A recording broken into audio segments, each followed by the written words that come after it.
Il y a une autre théorie qui affirme que l'Antéchrist sera un leader religieux, si influent et respecté qu'il convaincra d'autres leaders spirituels de se rallier à la formation d'une nouvelle et unique religion mondiale.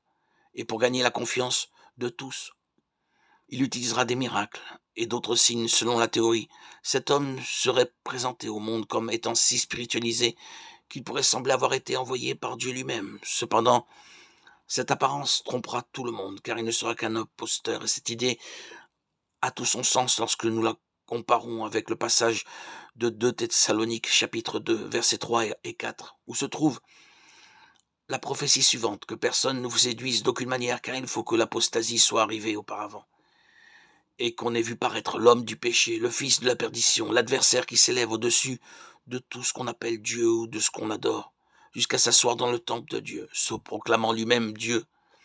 Ce texte fait partie de la deuxième lettre que l'apôtre Paul a écrite aux membres de l'église de Thessalonique, où il parlait du retour de Jésus et du jour du Seigneur. Il met en garde les chrétiens contre le risque d'être trompés par de faux enseignements, affirmant que ce jour est déjà arrivé. Le passage fait également référence à 2 événements futurs qui se produiront avant le retour de Jésus, et selon ceux qui croient en cette théorie, cela a tout à voir avec l'Antéchrist en tant que leader religieux. Selon ce texte de l'apôtre Paul, le premier événement sera l'apostasie, qui est un éloignement ou un abandon de la foi en Christ.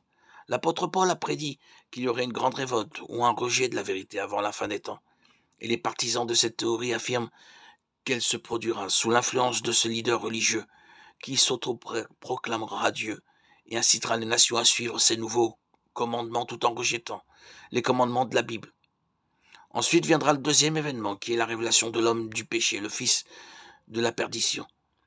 L'audace de cet homme sera telle qu'il se placera au lieu du Seigneur dans le temple de Jérusalem, reconstruit.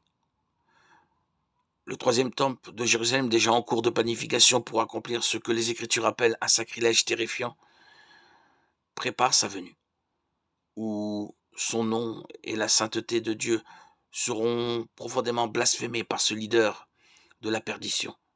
Selon ce chapitre de l'Apocalypse, la première bête serait un leader politique et religieux qui recevrait une blessure mortelle et serait guéri, amenant les gens à l'adorer. La deuxième bête serait un faux prophète qui ferait des signes et des prodiges au nom de la première bête et ordonnerait la création d'une image à son effigie, à vénérer.